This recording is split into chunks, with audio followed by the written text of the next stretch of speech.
Welcome to another episode of Conversations with Coleman, now produced by the Free Press. If you're a longtime listener and don't know much about the Free Press, this episode will give you great context because I'm interviewing its founder, Bari Weiss. Most of the conversation is about her vision for the FP as an institution, where she thinks it fits in the modern media landscape, how her vision has changed over time, and how she plans to execute that vision. We also talk about her position on the Trump administration and her ongoing concerns about anti-Semitism. So without further ado, Bari Weiss.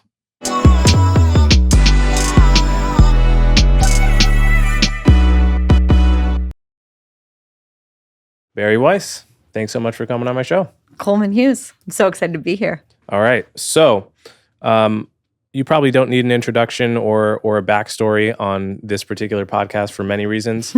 But let's just start with the origins of the Free Press, where my podcast is now produced.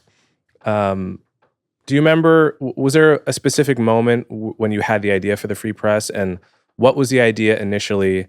How, if at all, has it changed in its actual unfolding?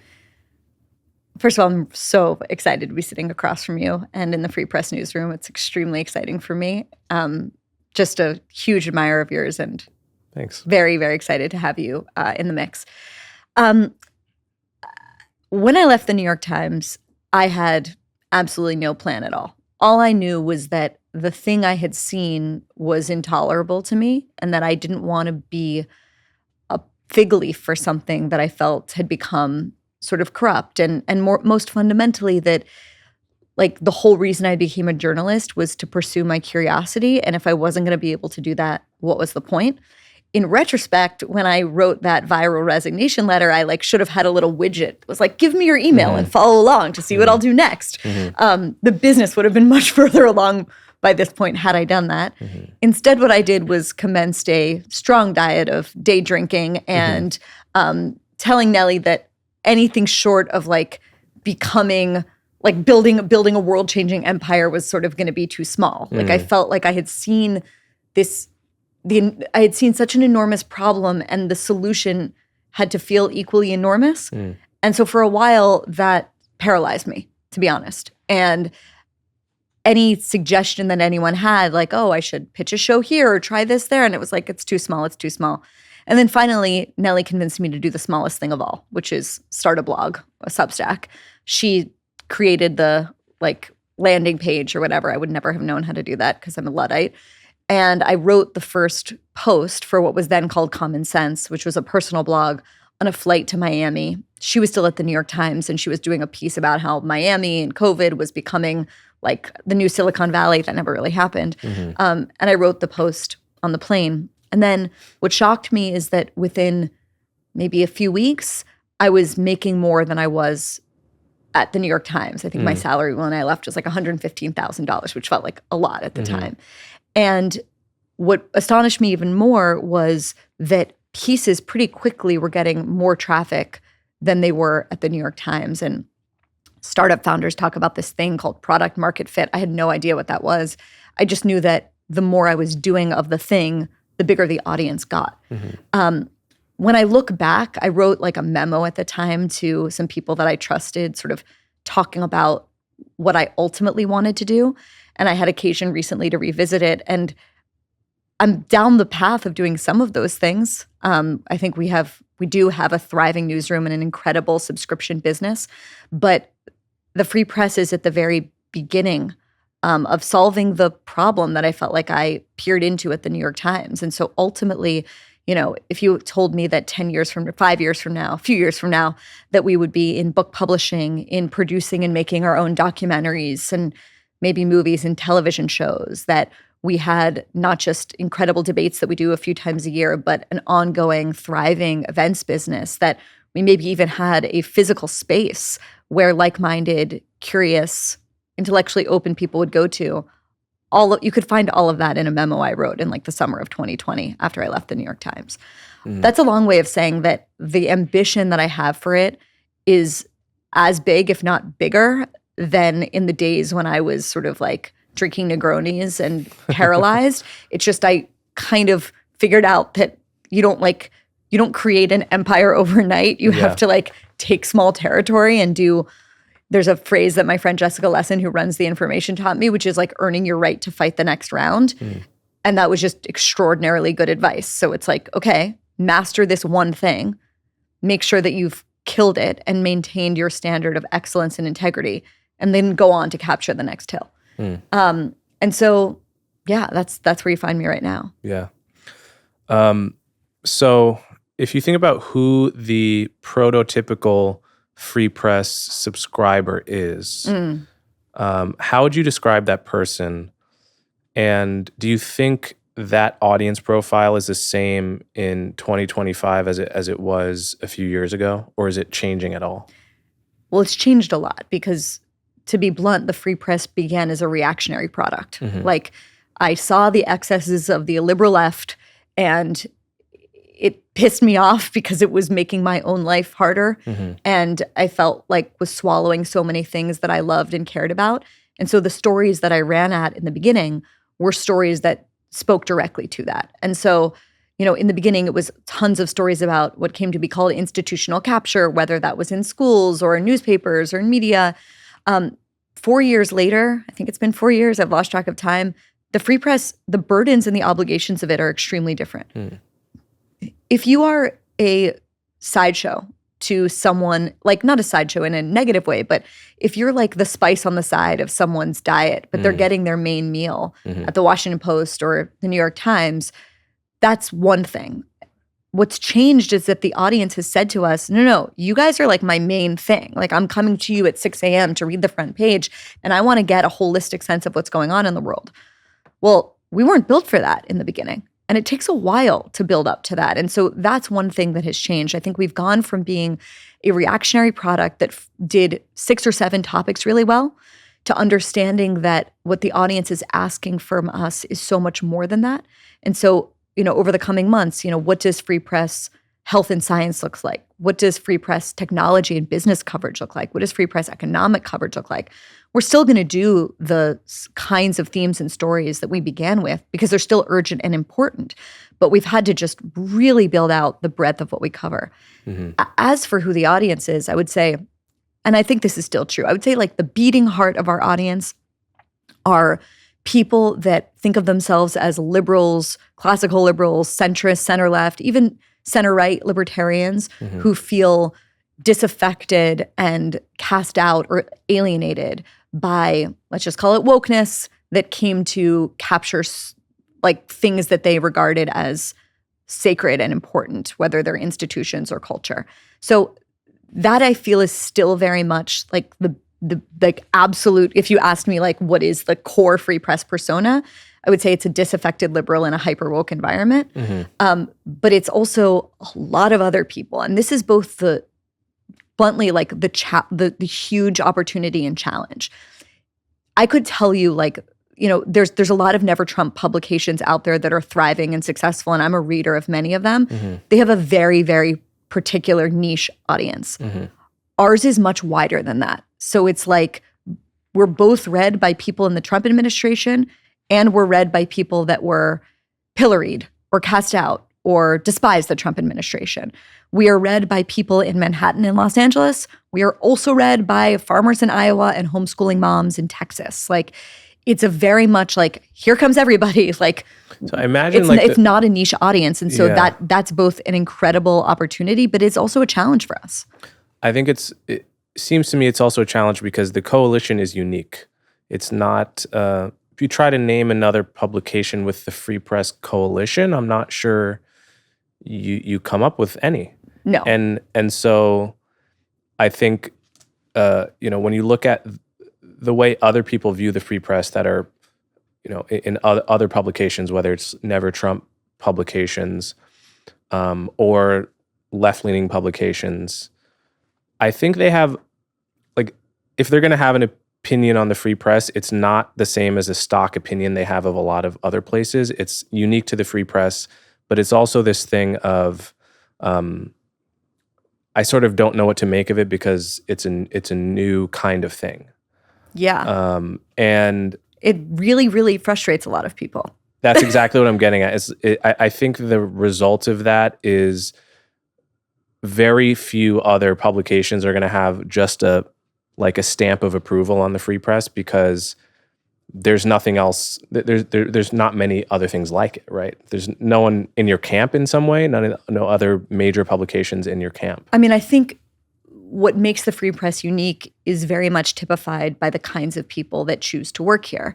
And, we took a straw poll. I wrote a little bit about this 2 weeks before the election. We were on like a staff retreat. We were literally stuck on a boat. We were going around the Statue of Liberty, which was incredibly fun.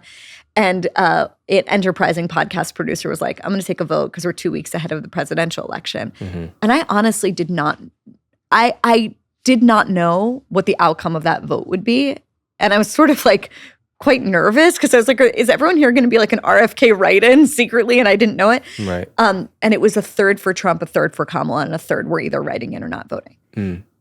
There's no other newsroom like that in the country. Right. That I'm 100% sure of. And in that, I think we're very much a reflection of the country and also of our readership. I'm extraordinarily proud of that because I've been in many monocultures in my life, having worked in American newsrooms. And you kind of lose your edge when you're working alongside people that all think the same way. And so, A, I think it keeps all of us on our toes in the most positive way. B, I think it models the bigger set of values that we're trying to stand for in the world. So like, what does that mean? Like, I think the average free presser, and they come up to me and say this, and it's very gratifying because they're reflecting to me a implicit value, which is they say, hey, I'm XYZ, I lean this way politically. They always say this, I don't agree with everything that you guys run, but I know that's the point, and I come away smarter from having read the kinds of pieces that you run. I'm just very proud of that. And I think, at our worst, and there's many criticisms of us, we have blind spots. We're also a nascent newsroom, so there's just like whole areas of the world that we're not covering yet. But at our worst, we have blind spots. At our worst, we become parodic and can repeat the kind of same themes. At our worst, we're, contrarian for the sake of being contrarian. I know all the criticisms. At our best, I think what we do is give people the strongest argument on both or multiple sides of an issue. Right. And, in a country where, it feels like 1,000 years ago, the idea of like RBG and Scalia going to the opera together, being best friends, that is like a vestige of an America that feels to many people out of reach. We're trying to revive that and actually like reflect that in the way that we conduct ourselves in the world and in the kinds of pieces that we run. The audience ultimately will judge whether or not we've fulfilled that mission, whether we've lived up to those values. So the idea of having a newsroom that's 1/3 for Trump, 1/3 for Kamala, 1/3 other. I should say, like, I didn't give anyone a litmus test when they joined. It's just, that's how it shook out. That's how it shook out. That's fantastic. I think that's fantastic. That's why I feel my values are aligned with the free press. I think if you spoke to a lot of people at other newsrooms, many of them would say, I'd love for my newsroom to be like that, actually. Many of them would, at minimum, pay lip service to that. But then the next question would be, how does that survive practically? Because once you have people that feel strongly on different sides of an issue in an office, I mean, we've seen this meltdown after meltdown after meltdown at different institutions. There's a certain gravity where it has to go one way or the other because people can't tolerate each other. That's the fundamental problem. So how do you, as the head of the ship, avoid a mutiny in one direction or the other? How do you keep people getting along? Is it a matter of who you hire? I mean, part of it is, it's a very self-selecting group that comes to work at the Free Press, in the same way that I think our audience is self-selecting. In other words, there are many places, and by the way, I'm a reader of many of them, where when I want to just like get the rage at Trump going, like I know where to go for that. If I want to get the rage at Hamas going, I know where to go for meaning there's virtue in that kind of predictability and virtue in the thing that I think a lot of people are craving in this moment, which is the warmth of being in a space where you know that your priors are going to get affirmed to you. Mm-hmm. What we're trying to do here is something very different, and it's quite challenging. It's challenging for the reader, and it's challenging to work in an environment, I think, for some people like that. So, people ask, like, how have I hired for the Free Press? They've hired themselves in the sense that I would say most of the people that work here wrote me a cold email or reached out to us in some way and kind of self-identified as a free presser in all of the complications of what that is. Now, obviously, the thing I wake up thinking about, not the first thing I wake up thinking about, but every day I'm thinking about this question. Like, my nightmare is to either replicate or fall victim to the exact type of thing that I experienced at the New York Times. Right. So part of the way that we do that is be extremely explicit about our values. Part of the way we do that is, it's like working. It's almost like a muscle, being in conversation with people that you disagree with, but then having a beer with them at the end of the day.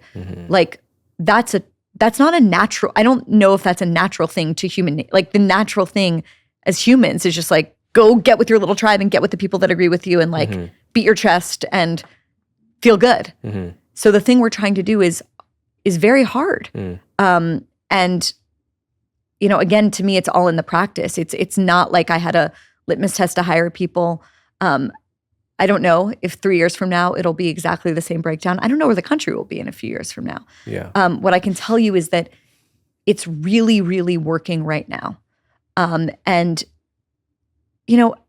part of it, I think, is if you ask people, I don't know, I could talk about that. I think about it a lot. I would say one thing that I did not expect, but that a lot of Free Press people, readers and staffers have in common is, I don't want to say that they're all religious, but I would say that there is a deep sense of values that people here actively talk about, often, and often that is a religious person. Like, there's a lot of conversation, I don't want to say necessarily about God, but sometimes about God, certainly about the idea that the world is disordered, the culture feels unraveling, and what's the kind of wisdom and connective tissue that, like, is bigger than the politics of the day, is bigger than a lot of the things that feel like they're tearing us apart. And I would say that that is like an active conversation here in a way that I've never experienced in any place I've ever worked, that I find is like very, very generative and really healthy. Okay, I'm going to read some of the criticism that the Free Press has gotten recently from no less than Andrew Sullivan, who I admire for a long time and I think is brilliant. But here's what he says about the Free Press. He goes, quote, "I just made the mistake of looking at the publication that with increasing levels of nerve calls itself the Free Press. The almost total avoidance of coverage of the current government threats to freedom as basic as habeas corpus, due process, and free speech on campus is quite something. And when there is coverage, it's nitpicking in order to defend Trump. Did they mean none of it? As in, did they mean none of it in their commitment to free speech and so forth?" I agree with you that Andrew's brilliant. And so I don't want to say that I dismiss his criticism. I take it seriously. He's a person that Nellie and I have spent a lot of time with. And I wish he had called me and talked to me about that before he posted it, but I did see it on the internet as well. Look, Andrew is someone who, like, when he gets an idea in his mind, he really sticks to it. I feel a little bit like the Free Press is like the Trig Palin of the moment for him. I don't know if you remember his obsession. He got obsessed with the idea that Sarah Palin was not actually the mother of Trig. Yes. What I'll say is I genuinely don't think he's reading what we're putting out there. It may be true that if you look, like, do we have an anti-Trump piece that is sufficiently rageful or sufficiently passionate to Andrew's satisfaction every single day? No. But if you look at the kinds of pieces that we've done, I mean, who can look at the piece that we ran recently about Qatar and Qatar's influence over the Trump administration and more broadly over America? And like, what's more serious and more lasting, that or an 800-word op-ed saying Donald Trump is a threat to democracy, who could look at we ran a symposium recently on whether or not we were in a kind of constitutional crisis moment from some of the most like pedigreed and celebrated originalist judges and scholars in the country. Again, what's more effective, that or an op-ed by, I don't know, Jen Rubin? We ran an essay, a really important essay recently by Rod Dreher, who's extremely close to J.D. Vance, about his concerns about this administration. I just like, I could go on like that with like lists of dozens and dozens and dozens of stories that we've published since Trump took office. I just think that for people maybe that are encountering like a headline on Twitter or a piece, like we're just publishing so many pieces a day. Perhaps they're not reading us carefully enough. Yeah, I agree with that completely. Yeah. I also think it's really shitty when a friend doesn't contact you first. Yeah. Because I think, just like call me up and yell at me and we'll talk about it. And if I tell you to fuck off, okay, well then go to Twitter. But that's a personal code of mine. One thing that I do really pride us on, we don't always do this, but doing at our best is when people come to us with criticism, it's not even that we take it seriously. Often it turns into a piece itself. And sometimes that's a letter to the editor, but you would be shocked by the number of pieces that we've run that have begun with an angry text or voice memo or email to me.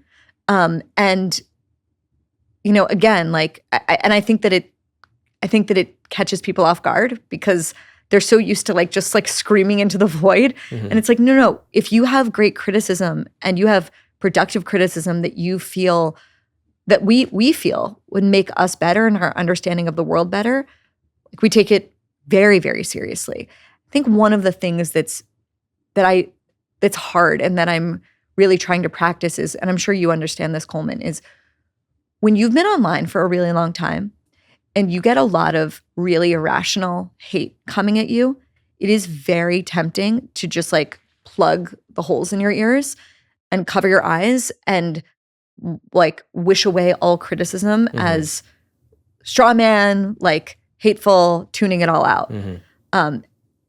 It's a very hard thing to tune out the irrational, deranged hatred, but also make sure that you are like getting useful, constructive feedback and criticism. Yeah. And that's something that like I am struggling with a lot. And that's one of the reasons why I find it so important to be working with people that see the world differently than I do. Because I know that like when Joe Nocera comes to me with criticism, I know he's giving it to me or giving it to the publication with the best of possible faith. Like he works here, he wants it to be great. And I think, that's one of the things that I think keeps me honest. But I would say for anyone that's been online and has been like getting punched in the face for many, many years in a row, it's a muscle that like it's a practice that you need to maintain. Definitely. Do you believe in God? I do, but like I have such an. If you ask me the second follow-up question, which is like, what do I mean by that? Like I don't feel like I have a sophisticated answer. So then, what does it mean to you to say yes? Why is it important to you to say yes as opposed to no or I don't know? Maybe it's definitely not a no, but it's more than an I don't. It's more than a I hope or I don't know. I think part of it is just a visceral feeling that I have and I feel like has deepened as I've gotten older. I think part of it is just maybe a yearning for God that is not proof or disproof, but that's the reason that I just say yes. Part of it is very much a view that without God, I'm not sure. In the end, we just did a really great debate on this, and I felt Ross Douthat was very convincing. I don't know how we get to all kinds of other things that I believe in, like the idea that we're all created equal because we're all created in God's image. How do we get there without God? So you could say that my answer for godness or belief in godness is kind of thin or utilitarian. I don't know. I feel like it's an emergent thing for me. Yeah. What about, I'm just curious, yes, is it a yes or a no or a maybe? It's probably not. Probably not. But like I think I would count as an atheist for sure. But I don't at all discount the idea that religion can be good, not just for individuals, which is obvious if you've ever met someone, there's millions of people across the world that were alcoholics, drug addicts, you name it, until they found God, and now they're just sweet, lovely people. So to go up to such a person and say, did you know God probably doesn't exist? And I just read Richard Dawkins. Yeah. You can be right, but I don't see how that's helpful. Or to me, if faith works for you, then you should do faith. Because you've only got one life, and if as long as it's not harming anyone else, I don't see how it's harming me.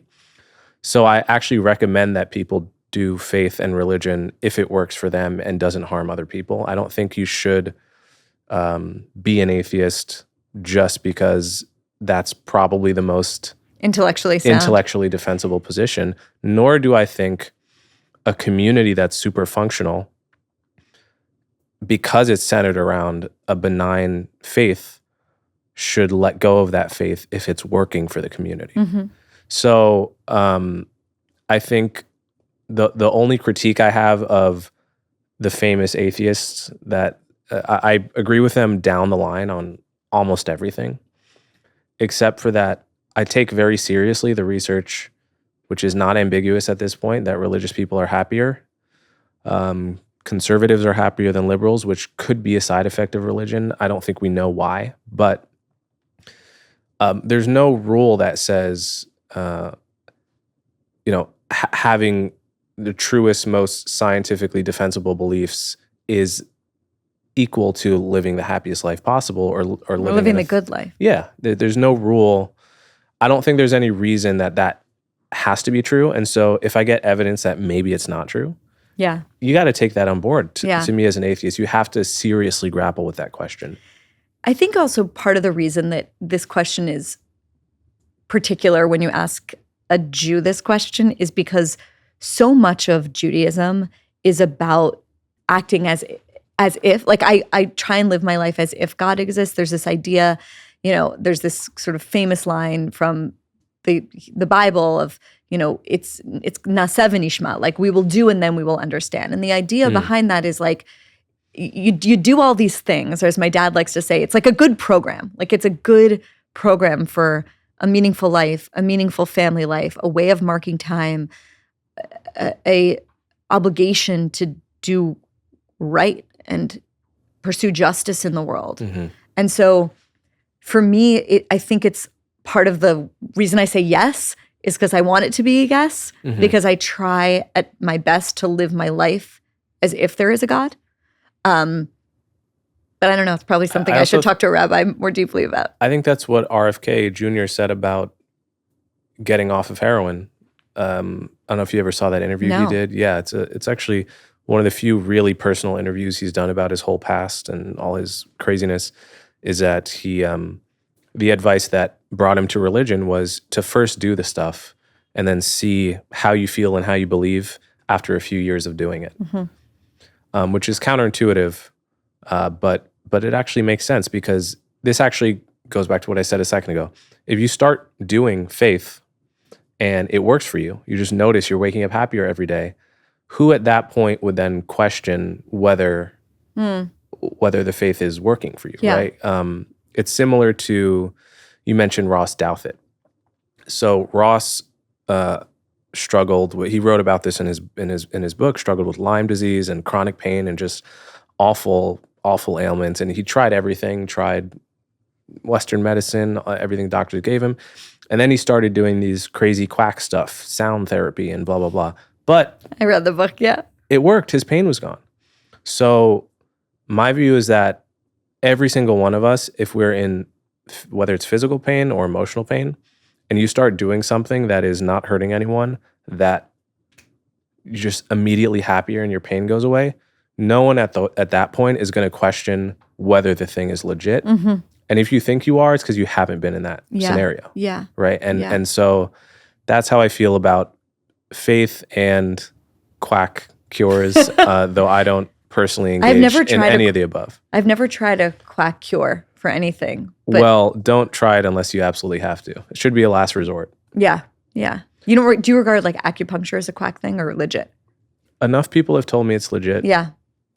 The thing with that is, remember when the New York Times ran that piece years ago called "The Placebo Effect is Real"? No, Remember I this? don't.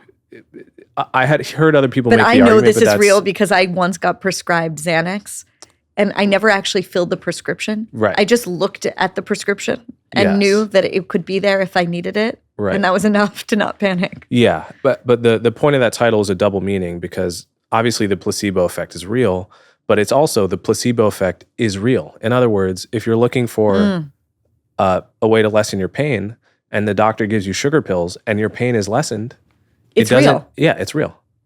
Because in the end, the point of the medicine was to lessen the pain. If you can do that by exploiting this weird thing in human psychology, then so much the better, Yeah. right? Yeah. So that's how I feel about all that. So one more question about But I will say, like, being Yeah. a parent and beginning to raise children Mm-hmm. that are like aware and constantly asking why, you do sort of face a question like earlier on than you think of Mm-hmm. like, where does God fit into the explanation of things? Mhm. Or how does this come up? And how do you answer that question? I'm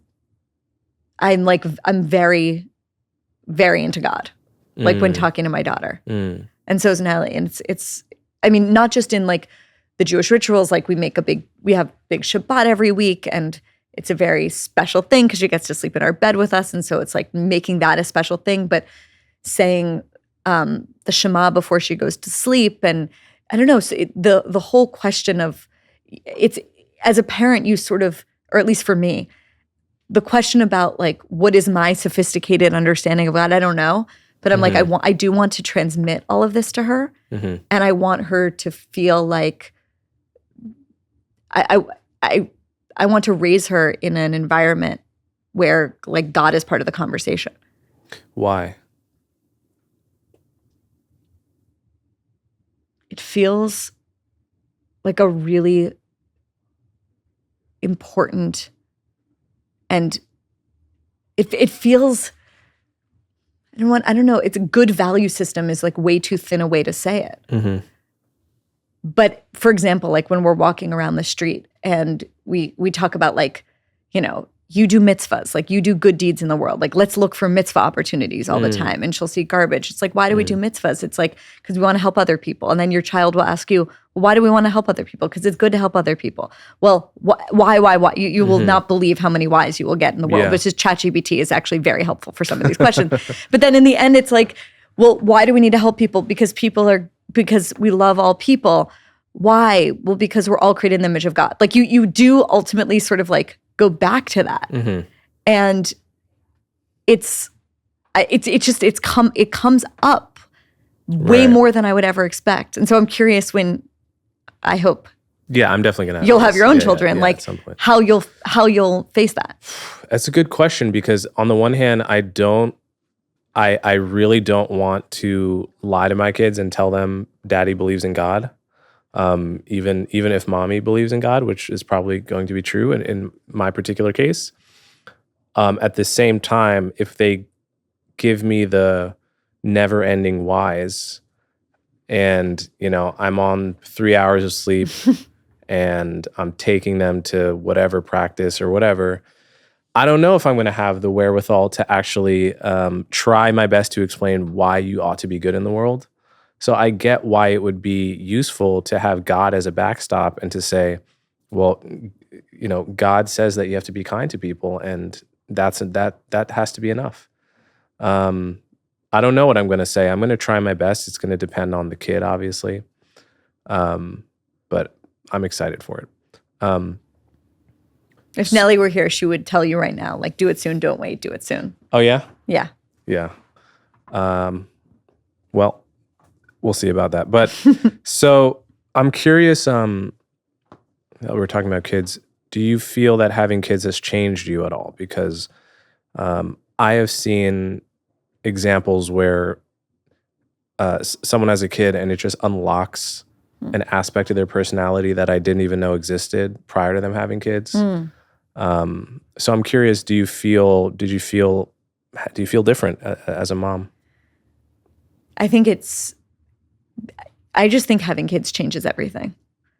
It's not that my personality changed. I think it just intensifies everything, like the highs and the lows, but also for me, I think I already felt a profound sense of urgency to like do as much as I can in the world. But now I feel like I have a deadline. Like I'm like, okay, so like our daughter's 2.5. Like, how am I gonna make sure that the University of Austin is like a great place to send her in 60? Like everything is measured in a much more condensed way.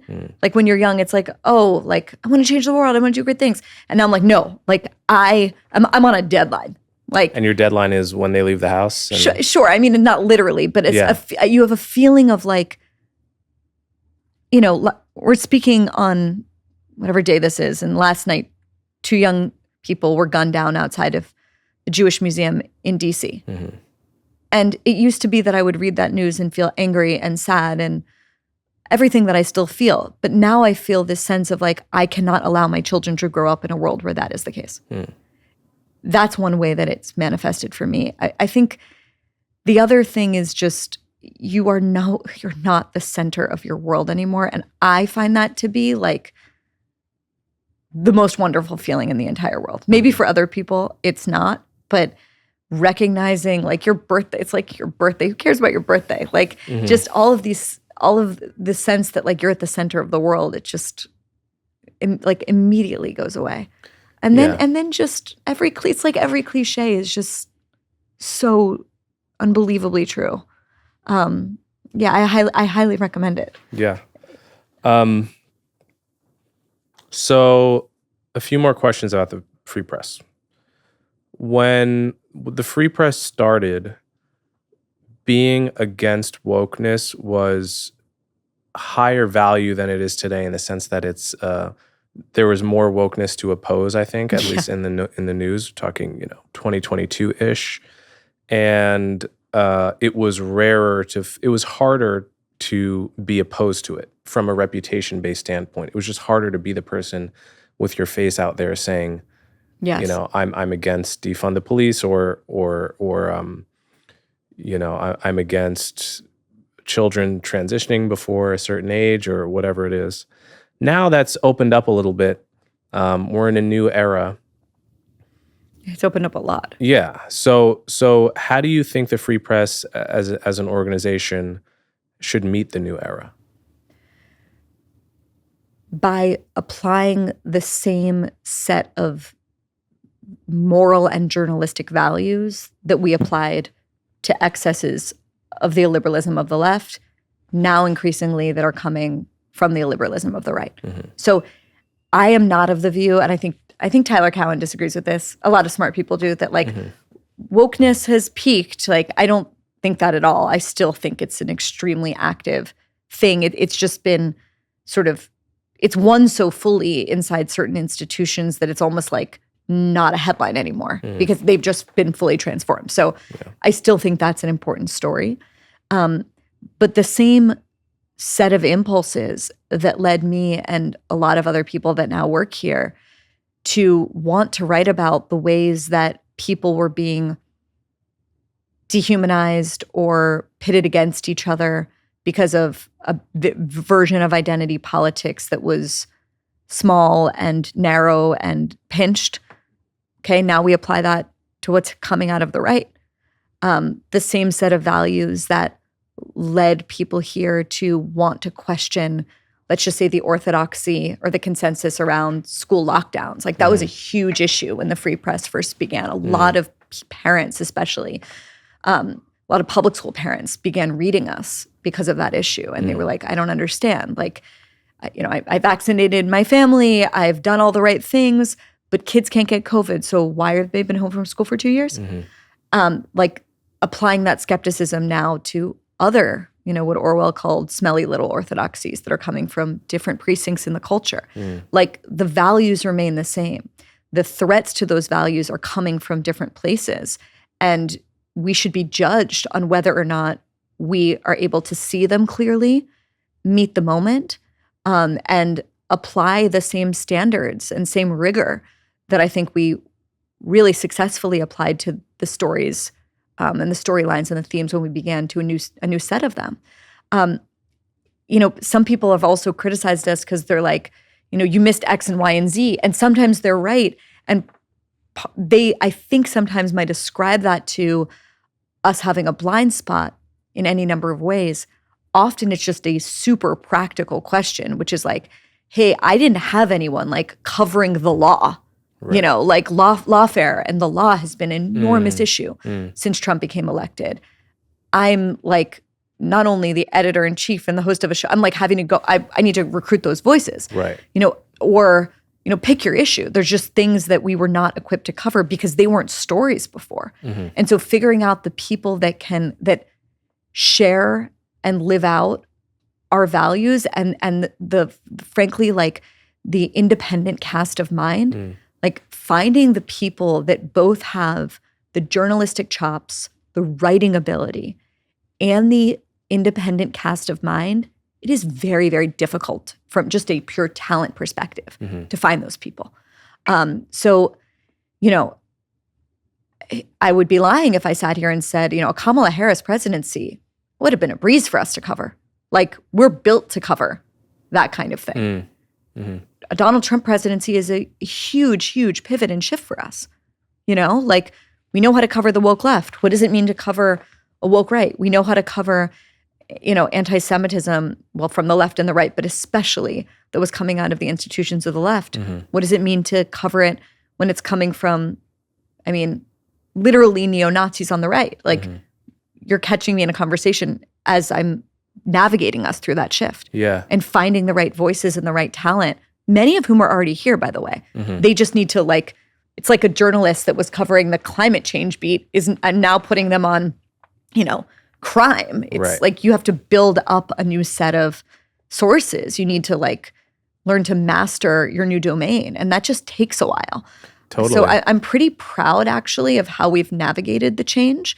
But we have a long ways to go. And again, kind of going back to where the conversation began,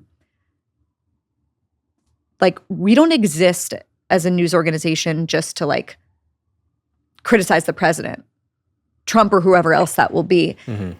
I think because other publications largely do that day in and day out, when people see us not doing that on every single topic, every single day, it looks like we're somehow pulling our punches.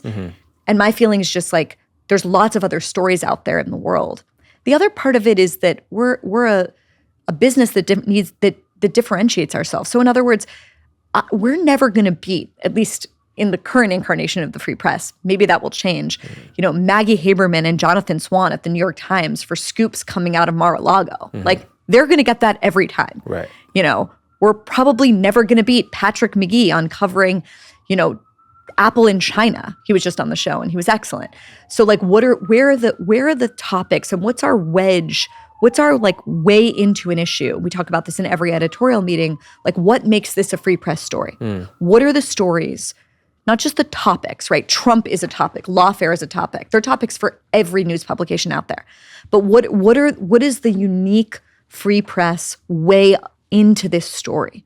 What's the way that we can uniquely cover it? And there are certain moments where I'm like, that's it. Specifically, I remember in the when Zelensky came to the Oval Office and there was the whole meltdown of the meeting, that Monday, we published Eli Lake kind of blasting Trump and J.D. Vance on the Saturday. And then by the Monday, that we needed to have a piece to satisfy the reader the next day. And then by the Monday, we had commissioned 5 other pieces from really different angles on that story. And that kind of kaleidoscopic view, I was like, we can't do that every day. It's very hard. We worked all weekend. Yeah. But the value in that for the reader, I feel was tremendous. And at our best, that's what we're trying to deliver. Yeah, that's what attracts me as a reader to the Free Press, because I know I'm going to get that perspective on whatever the news of the day is. So you talked a bit about some of the fever swamps developing on the right, especially in the podcast world. Thinking of Tucker Carlson, Daryl Davis, Smarter Made, some of the guests Joe Rogan has had, Ian Carroll.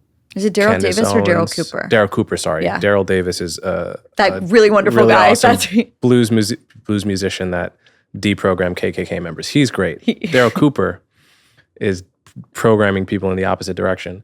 You know, we're talking about the mainstreaming of ideas that 5-6 years ago would have been so outlandish. I mean, the idea that Kanye could have a song called Heil Hitler and that very, very prominent people would share it in the name of free speech, as if in the name of free speech you need to like flaunt every single taboo. Yeah. Like it's, to me, the crazy thing is not that Kanye did that song. I mean, we've known who he is, I think, and his mental illness and his bigotry for years now. What was crazy to me is that you could get 30 background dancers and the other 50 people you need to make a professional grade music video to participate in a song called Heil Hitler. And I wonder if you flip that situation, right? If you get a Jewish artist, a Jewish rapper, there aren't that many, but if you got a Jewish songwriter or something that wrote a song that was just as racist against black people as Heil Hitler is against Jews, could they even find 30 Jewish background dancers and a couple dozen people of any race to participate in that video? I don't think so. If you did a song celebrating slavery, you literally couldn't find 40 competent people to put the music video out, right? And so to me, it's not about Kanye. It's about the idea that you could get any number of people to collaborate on such a project. I mean, that seems scary to me. And I think I haven't seen anyone take that angle on that's really what's significant about the music video, not Kanye. well, and not just in the video. I just saw a few hours earlier. I've been online a lot today because of the shooting and wanting to see the reaction or the non-reaction, as it were, from some people, or the shock among others who I feel have created a permission structure for literal physical violence against Jews and supporters of Israel. But there were like 20 guys, I don't know if it's the same ones from the music video, that Kanye had go for whatever reason to P. Diddy's like Hollywood star and sing the song, in broad daylight in Los Angeles today. And yeah, I mean, I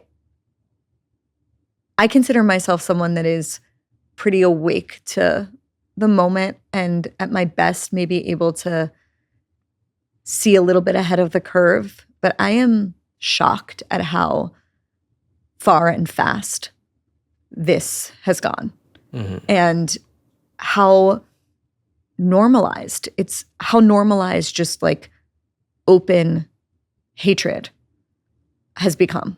What role do you think Twitter, now X, has played? Because I've observed that over the past 2 years under Elon's stewardship, it's just gone from clearly biased against right-wing commentators to clearly promoting and boosting straight-up bigotry. Yeah. Not just against Jews. Yeah, I mean, I don't think there's anyone that's on that platform could deny that that's been the experience. It's basically become, I still use it. It's still a really fast way to get in touch with people. Yeah, I still use it too, to be clear. Like, last night I was looking for people. But I post a lot less. I post a lot less, and Yeah. it's very, very hard to find quick news in the way I used to be able to. Look, I mean, one of the reasons we covered the Twitter Files story was because it was an exciting story, but also if you asked me then, I would have said this is exciting. Like, I love the kinds of things that Elon and this new, gang of people say that they want to do with it. Like, I was so sick of all of social media platforms being biased clearly in one direction, shutting down totally sensible conversation. But like wanting Jay Bhattacharya to be able to talk about the Great Barrington Declaration is not wanting to be served every single Alex Jones, insanity. Like, no, really, because there's this probably most people listening to this don't spend as much time on this platform as you and I do. If you click on the For You tab, which is like what Twitter is actively promoting, like it is wild what's going on there. It is some of like the worst, most just blatant bigotry that you can encounter on the internet. And they're serving it to you. And the question is, why are they doing that? Why is that good business? I don't know. I mean, I imagine it can't be good business in the very long run because you're appealing to people's basest instincts for short-term, I wouldn't even say gratification. It's more of can't look away. Yeah. Is really what Twitter is optimizing for. I mean, they say hilariously that they optimize for time well spent, which is like this phrase that social media moguls kind of have been saying for a decade because it really is at our best what all of us want from these platforms is we want to maximize time well spent. I don't want you to show me the thing that I can't look away from because it's so shocking, appalling, or sexual, or like I don't want you to show me that. I want you to show me something that my better self wants to see, right? I want you to show me the person that I think about, intentionally follow because I want to see more of their content. I don't want you to show me the thing that I just can't look away from but would never consciously follow, right? But clearly that is what X is doing now, and it's good for clicks and eyeballs in the short run. Question is that a good long-term business strategy, or have they just slowly rebranded themselves as that's what we are now?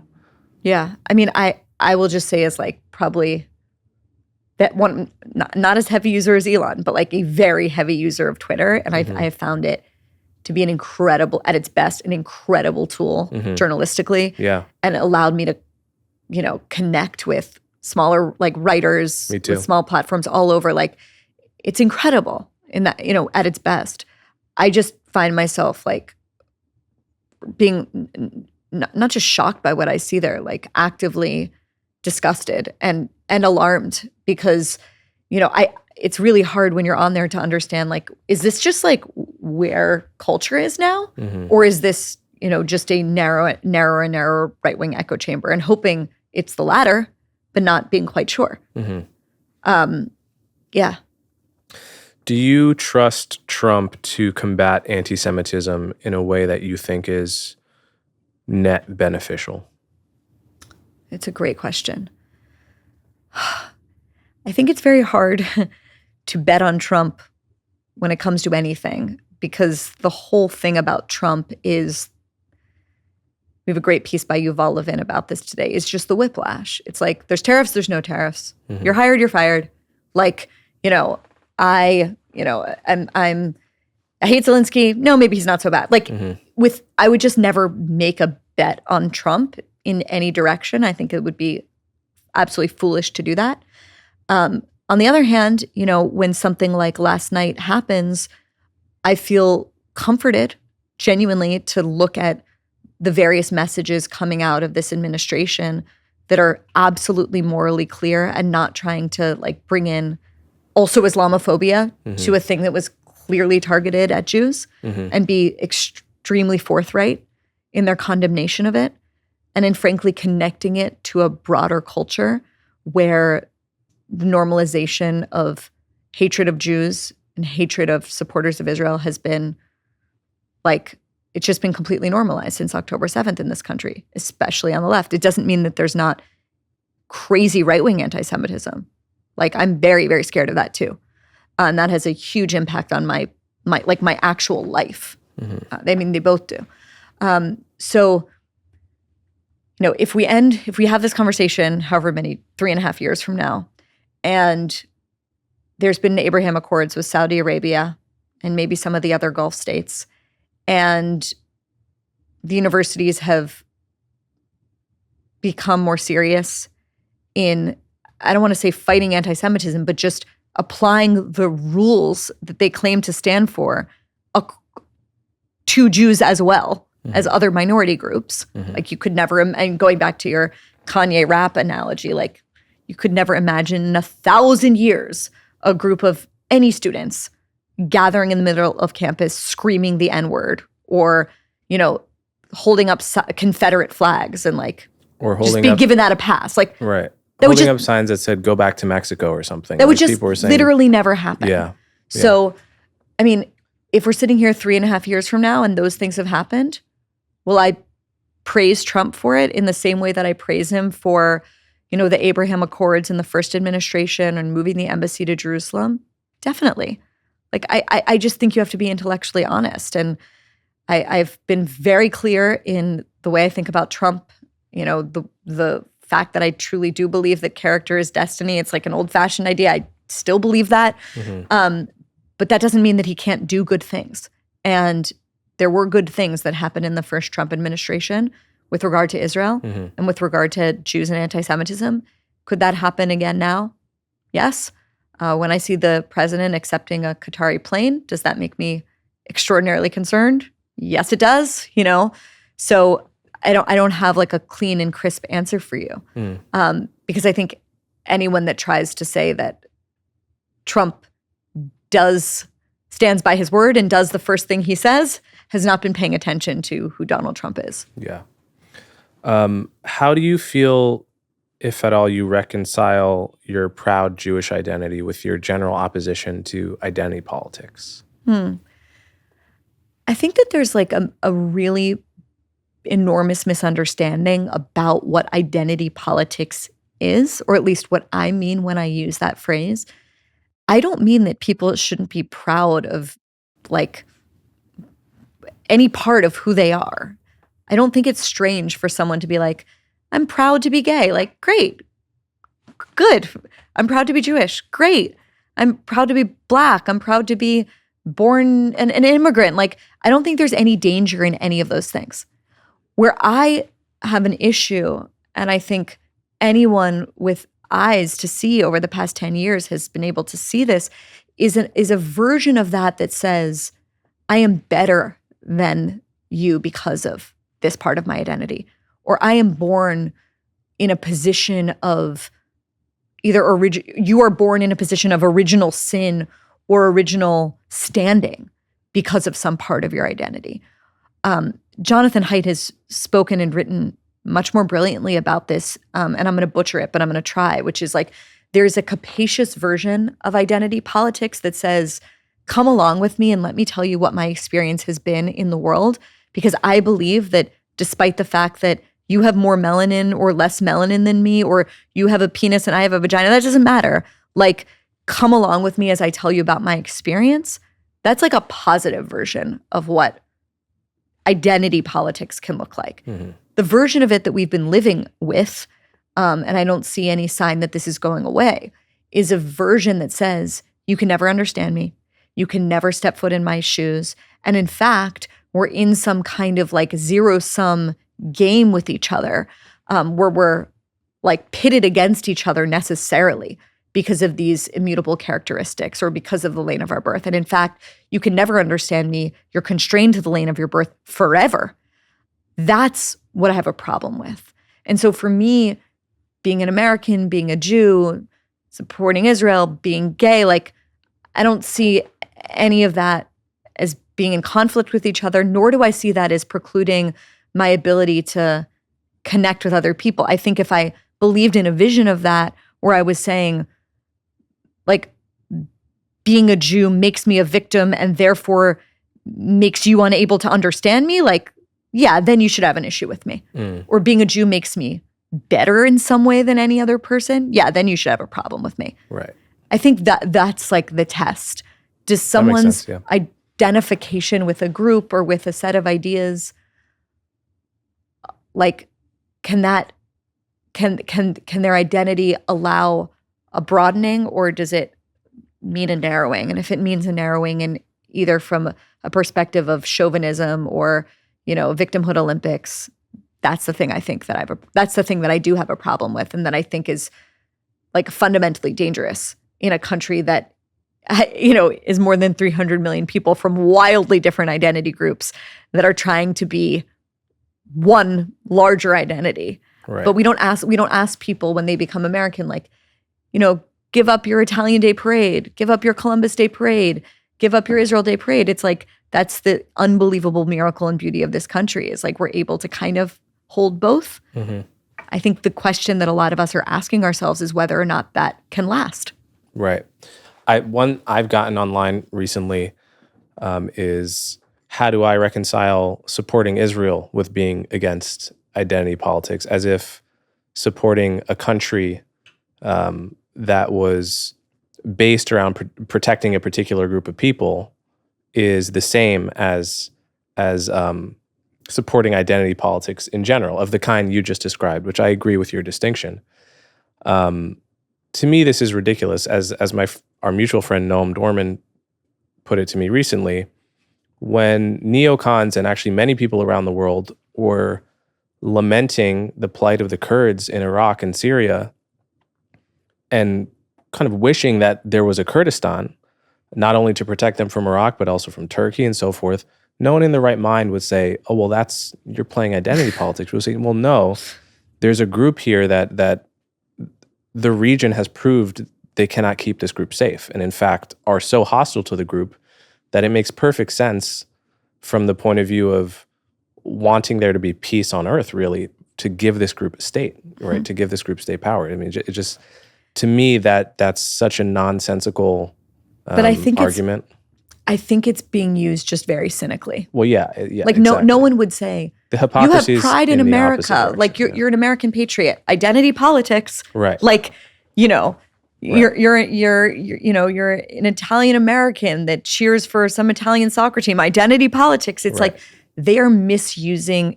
In my view, I think people are kind of cynically misusing that in the same way they are cynically misusing cancel culture, which was always meant to describe a cultural movement that was trying to shut down legitimate debate. Now they're saying, no, hold on. Thinking that Kanye's Heil Hitler song is bad, or suggesting that sharing it is maybe irresponsible, that's cancel culture. Right. It's like, come on. Yeah, I totally There's a lot agree. of that going on right now. How do you think the climate has changed for just an average Jewish person in America post October 7th and the reaction to October 7th? We could have a whole hour on this.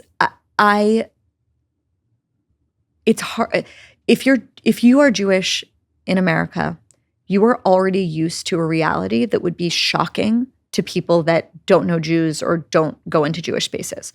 There's armed guards at all of our schools, at all of our synagogues.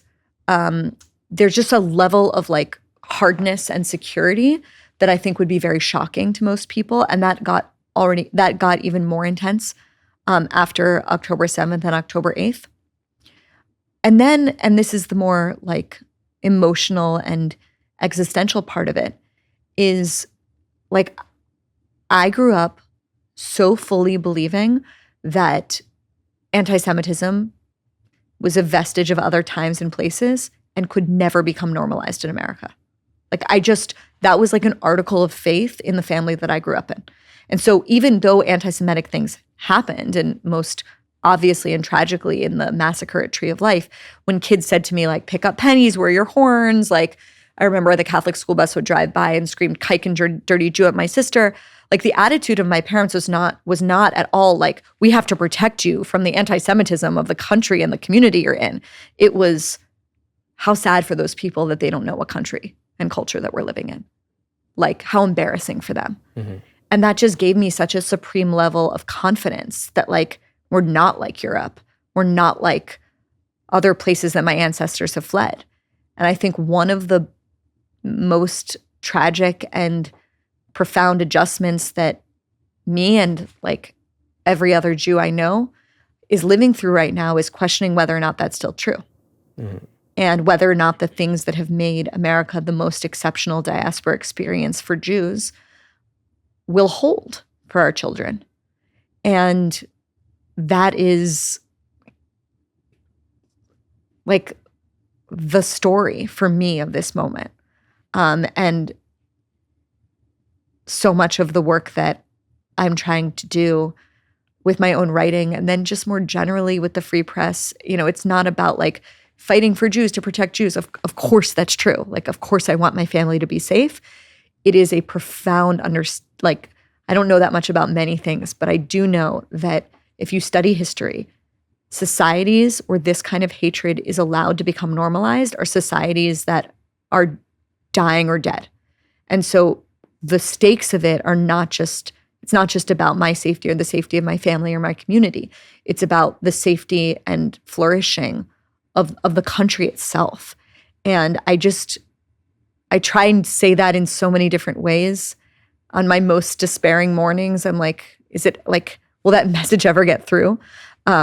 Is it possible to explain to people how an attack on Jews for being Jews at a museum in Washington, D.C. is actually an attack on everything that this country stands for?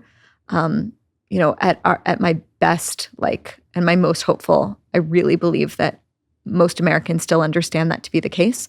But that's the challenge. Okay, we're almost out of time, but quick lightning round.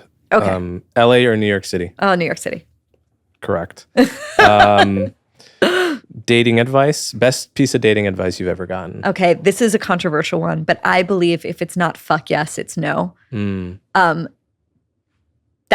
I might just be a fuck yes or after no person. One date, or maybe not after one date, but I really believe in trusting your gut.